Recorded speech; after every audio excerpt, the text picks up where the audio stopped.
දැන් මෙතන ගොඩක් අයට අත් කකුල් හිරි වැටෙනව නේද? ඇයි අත් කකුල් හිරි වැටෙන්නේ? ඔයගොල්ලන්ට කකුල් ඉදිමෙනවා දකින්නව නේද? මොකද අත් ඉදිමෙනවා දැකලා නැහැ නේ. ඒක තමයි. ඒකට හේතුව අත එළිය නෙමෙයි ඉදිමෙන්නේ ඇතුළේ. ඇතුළේ තමයි වතුර එකතු වෙන්නේ.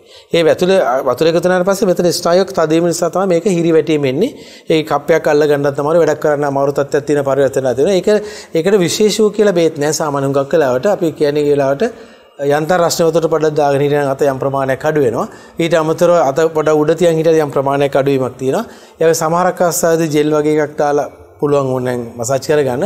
නමුත් මේ හැම එකම తాවකාලික සුවයක් තමයි ලැබෙන්නේ. බබා හම්බ වෙලා මාස 2ක් හෝ 3ක් ගියන් පස්සේ තමයි අඩු වෙන්නේ. සමහරවිට ඒත් අඩු වෙන අවස්ථාවලදී හුඟක් වෙලාවට මේක ඔපරේෂන් කරන්න පුළුවන් තත්ත්වයට පරිවර්තනය වෙනවා මේ ස්නායුව තදවීම වළක්වීම සඳහා. කකුල් නම් ඉතින් ඉදිවෙනවා කොහොමද ඉදිවෙනවා සාමාන්‍යයෙන් විශේෂයෙන් දකුණු කකුල ඉදිවෙන එක සාමාන්‍යයෙන් ගත්තොත් එimhe මාස 5න් 6න් පස්සේ ඒක සාමාන්‍යයි. හැම ඉදිවීමක් හවස් වෙනකොට ඉදිවීම සාමාන්‍යයි. අද උදේවරු ඉදිවෙනවා නම් ඒ කියන්නේ ප්‍රශ්නයක්. ඒ කියන්නේ අනිවාර්යයෙන්ම උදේවරු ඉදීමම තියෙනවා අනිවාර්යයෙන්ම ප්‍රෙෂර් එන්න ලකුණු තියෙනවා. එන ප්‍රෙෂර් චෙක් කරලා බලා ගන්න ඕනේ. ඒක අනිවාර්යයෙන් පරීක්ෂා කරලා බලන්න ඕනේ. හවසට ක්‍රමානුකූලව ඇති වෙන්නා වූ ඉදිමුම සාමාන්‍යයි. හැබැයි මෝණෙ හැම ඉදුණොත් ඒක සාමාන්‍ය නෑ. අසාමාන්‍යයි. ඇස් ඉදීම මෝණෙ ඉදීම සාමාන්‍ය අසාමාන්‍යයි. ඒ වගේම අසාමාන්‍ය විදිහට ඕනම ඉදීමක් සාමාන්‍ය කියලා ගන්න අනිවාර්යයෙන්ම වෛද්‍ය ප්‍රතිකර්ම වලට භාජනය වෙන්න ඕනේ. මොකද හේතුව කියලා බලන්න. බඩ කොහොමත් පුරෝදානනේ. බබා ලොකු වෙන මොකද වෙන්නේ? බබා ලොකු වෙන්න ඔයගොල්ලන්ගේ සම්පූර්ණ මොකද වෙන්නේ? ඉඩ තියෙනවද බබාට? බබා ඉස්සෙල්ලා හොඳට දඟල ඉන්නවා. ඊට පස්සේ බබා ඉඩමදි නිසා ෂේප් එකට පොඩි වෙලා පොඩලා ඒ C ෂේප් එකට තමයි ඉන්නේ. ඒ වගේ ගර්භාෂය ලොකු වෙනවා. ලොකු වෙනන් පස්සේ ගර්භාෂයට කොහෙද යන්න ඉඩ තියෙන්නේ? ඉතුරුලා තියෙන එකම තැන තමයි පපු කුහරය. ඒතකොට මේක උඩට යන්න ඕනේ ගර්භාෂය. ගන්න මේක ඈත් වෙනවා. මෙතන ඈත් වෙනවා. ඈත් වෙනාන් පස්සේ මේ හැමදාම පොඩි වේදනා අපහසුකම් තියෙන හුස්ම ගන්න අපහසුකම් තියෙන හුඟක් කලකට ඊට අමතර පෙනහළු පාව උඩට තල්ලු වෙනවා. ඊට පස්සේ ආමාශය කියන එක උඩට තල්ලු වෙනවා.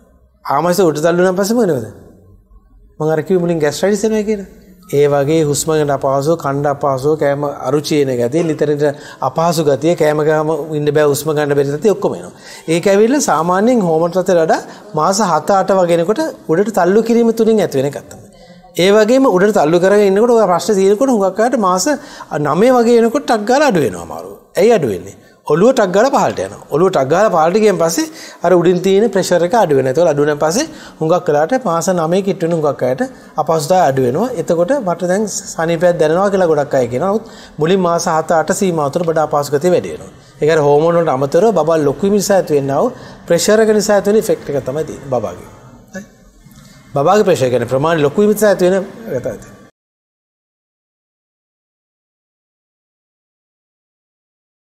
තව එකක් තියෙනවා ඔයගොල්ලෝ දැනගන්න. සමහර අය මෙතන නෙගටිව් ලේ වර්ග තියෙන අය ඇති. සමහර අය නෙගටිව් ලේ වර්ග තියෙන ඇති. නෙගටිව් ලේ වර්ග තියෙන අනිවාර්යෙන් දැනගatu එකක් තමයි මහත්යාගේ ලේ වර්ගය අනිවාර්යෙන් චෙක් කර ගන්න ඕනේ. ඒක පොසිටිව් නම් අනිවාර්යෙන්ම මාස 7 සහ 8න් කියන කාල සීමාව තුළ රෝගම් කියලා විශේෂ ඉන්ජෙක්ෂන් එකක් තියෙන එක විද ගන්න ඕනේ. ඒකට හේතුව දැන් සමහරක් අය ඒක විදින්නෙත් නැහැ. සමහර අය ඒක ගැන දන්නෙත් නැහැ. සමහරක් අය ඒක විදින බයයි. ඇතුලින් නැද්දි බබා ඇතුලින් නැද්දි මේක විදින්නත් බයයි. ඒ නිසා සමහරක් කොටසකට මේක විද ගන්න කිව්වත් විද ගන්නේ නැහැ. මොචින් එව්වත් විද ගන්න නැහැ. අපි ලේලා දුන්නත් විද ගන්නෙත් නැහැ. ඉන්නෙත් නැහැ සමහරක් අය. ඒකට හේතුව බයයි මේ ඇතුලින් නැද්දි මේ ඉන්ජෙක්ෂන් විදිනවා. ඒකට හේතුව මේකයි. අම්මගේ ලේ වර්ගයේ නෙගටිව් ලේ වර්ගයක් තියෙනවා නම් බබාගේ ලේ වර්ගය නෙගටිව් වෙන්නත් පුළුවන් පොසිටිව් වෙන්නත් පුළුවන්.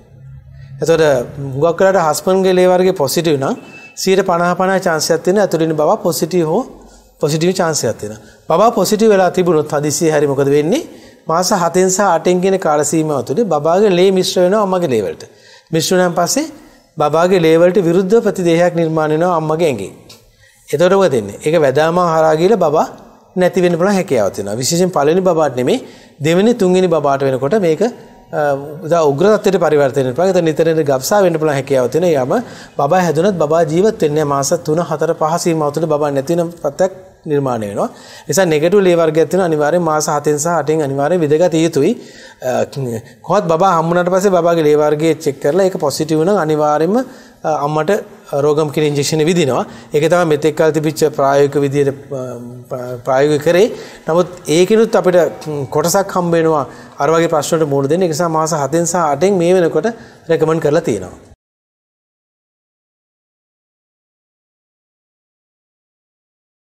දැන් මෙහෙමයි දැන් සාමාන්‍යයෙන් ඔයගොල්ලෝ දන්නවා ගෙවල් දොරවල් ගත්තොත් එහෙම අම්මලා නැත්නම් නැන්දම්මලා කියනවා බබාලා නෝමල් හම්බෙන්න පහසුවෙන් සදා වැඩ කරන්න කියලා. දැන් අපි දන්න විදිහට නම් උගක් කරලා ඒ කාලේ දැන් අවුරුදු සාමාන්‍යයෙන් 30කට අතර කලින් ගමේ නම් මොකද කියන්නේ? නැන්දම්මා දෙනවා බබා හම්බෙන්න ලං වෙන්න කියලා පිටි කොටරනේ. ඒ කාලේ එහෙම තමයි. නමුත් දැන් නම් එහෙම නැහැ. නැත්නම් අතු ගන්න කියලා දෙනවා. ඔව්. ඒතකොට ඒවැ සත්‍යතාවයක් තියෙනවද කියන ප්‍රශ්නයක් තියෙනවා. මෙහෙමයි සාමාන්‍ය ව්‍යායාම කිසි ප්‍රශ්නයක් නැහැ. ඒ ගැටලුවක් නැහැ. සාමාන්‍ය ව්‍යායාමයේ සාමාන්‍ය ගෙදර දොරේ වැඩ කටයුතු කළ යුතුයි. නැත්නම් ගෙදර අනිත් අයට ප්‍රශ්නයක් ඇති වෙන ආකාරයට තමුන් ඇඳටම වෙලා නොසිරිය යුතුයි. වෛද්‍ය උපදෙස් දෙනවා නම් විතරයි මේ ඇඳටලා ඉන්න ඕනේ. බව වර්ධනයේ අඩු හරි මොන හරි ගැටලුවක් තියෙනවනම් විතරයි ඇඳටලා ඉන්න. නැත්නම් සාමාන්‍ය විදිහට තමුන්ගේ ගේ දොරේ වැඩ කටයුතු කරගෙන සිටිය යුතුයි. තමුන් රැකියාවක් කරනවනේ ඒ රැකියාව කළ යුතුයි. ඊට අමතරව තමුන් අපහසුතාවක් දැනනවා නම් නිවාඩු දාලා ගෙදර ඒක ප්‍රශ්නයක් නැහැ. නමුත් සාමාන්‍ය වැඩ කටයුතු කර යුතුයි. වැරදි අවබෝධයක් තියෙන්න එපා. දැන් වැඩ කරන්න හොඳ නැහැ කියලා. එහෙම එකක් නැහැ. වැඩ කරන්න ඕනේ. නමුත් ලොකු වැඩ කරන්න බෑ. අර මං කිව්වා වගේ අනවශ්‍ය වැඩ කරන්න නොකළ යුතුයි. මොකද ඒ තුලින් ඇති වෙන යම්කිසි සංකූලතාවයක් මොකද වෙන්නේ? බබා වර්ධනයේ අඩුවීමේ ප්‍රවණතාවයක වර්ධනය වෙනවා. ගොඩක් වෙලාවට අපි දන්න දෙයක් තමයි වැඩක් පොලක් කරන්නේ නැතුව ගෙදරටලා හොඳට ඉන්න එක්කෙනෙක් ගත්තොත් එහෙම ඒ අයගේ බබා හුඟක් වෙලාවට කිලෝ 3 පයින්නවා. හරිද? නමුත් සාමාන්‍ය රැකියාවක රේද වෙලා වැඩක් කරන අයගේ සාමාන්‍ය හුඟක් වෙලාවට කිලෝ 2.8ක් වගේ කාල ප්‍රමාණයක් තමයි බබාගේ වර්ධනය එන්නේ. නමුත් ওই දෙකකින් ගත්තොත් එහෙම ඒ දෙකකින් සෞඛ්‍ය සම්පන්න බබා තමයි අර කිලෝ 2.8ක තියෙන සෞඛ්‍යවන්ත බබා. එයාට අසනීප තත්ත්ව ගොඩක් අඩුයි, ප්‍රශ්න අඩුයි, ගොඩක් අඩුයි. නමුත් අර විදිහට වැඩිපුර කිලෝ 3 පයින් විදිහට නිකන් වැඩක් පලක් කරන්න ගෙදරලා ඉඳලා ඒ වගේ තත්ත්ව තියෙන අය වැඩිපුර ඉන්න අයගේ බබාලා හුඟක් කරලා ප්‍රශ්න වැඩි. ඒගොල්ලෝ නිතර බේත් ගැනීම සහ රෝහල්ගත කිරීම සහ ඔක්කොම ප්‍රශ්න ඇති වෙන තත්ත්ව. එන්නේ ඒකන්ද පොඩ්ඩක් ඒක තමයි ප්‍රායෝගික අත්දැකීම ඒකයි. ඒක නිසා සාමාන්‍යයෙන් වැඩ කරාට කමක් නැහැ. ඒක ව්‍යායාම කිරීම සම්බන්ධයෙන් කියන්නේ ව්‍යායාම මම හිතන්නේ මෙතන ගොඩක් අය කරන්නේ නැති නිසා මම කියන්නේ තීරමක් නැහැ කතා කරන එක. සාමාන්‍යයෙන් ගෙදර දොරේ කරන ව්‍යායාම හොඳටම ඇති. පළවෙනි එක තමයි කෙන්ඩ පෙරලෙන කියලා කියනනේ. ඔය කෙන්ඩ පෙරලෙන එක තියෙනවා. ගොඩක් අය කෙන්ඩ පෙරලෙන හැමෝම බලන්න ඔයගොල්ලෝ කෙන්ඩ පෙරලෙන රැයට සාමාන්‍ය රැය 3ට 4ට විතර තමයි හුඟක් අය කෙන්ඩ පෙරලෙන්නේ. ඒ වෙලාවට තමයි අර ෆෑන් එක දාලා ඉවරලා නිදිය ගත්තාම ගොඩක් අයට ෆෑන් එකට එනවද හුඟක් අය සීතලට තමයි ගොඩක් අය එන්නේ. ඒක නිසා අපි ඒක ඒවල පොරවන්න ඕනේ. නැත්නම් අපි ක්‍රීම් එකක් වගේ ජෙල් එකක් වගේ පාවිච්චි කරන්න පුළුවන්. හුඟක් අයට සීතල නිසා ඇතුළේ සංකෘතතාවක් තමයි එන්නේ. නමුත් සාමාන්‍යයට වඩා බබා හම්බන අයට ගොඩක් වැඩි හෝමෝන වෙනස්කම් වලටයි. ඒ වගේම යම් වෙනස්කම් ඇති වෙනවා සමහරක් අවස්ථාවලදී හෝමෝන් නිසා ඇති වෙන සංකෘතතාවක් තේනවා. ඒ ඔක්කොමත් බැලුවම ඒක ඇතුළේ ඇති වෙනවා. ඒක නිසා ඒකට මූණ දෙන්න ඕනේ සාමාන්‍යයෙන් ප්‍රායෝගික විදිහට මිසක් නැතුව ඒකට විශේෂ බේත් වලට කරන්න හැකියාවක් නැහැ. තවම ෆෑන් එකක් දාලා රැට නිදි ගන්නවා අනිවාර්යයෙන්ම දැනගන්න මට කෙන්ඩ පෙරෙනවා කියලා. ඉතින් ඒ වගේ වෙලාවෙ මොකද කරන්න ඕනේ? අනිවාර්යෙන් පොරවගෙන නිදි ගන්න ඕනේ. සාමාන්‍ය ගාක අය ෆෑන් එක දාලා පොරවගෙන නිදි ගන්නව නේද?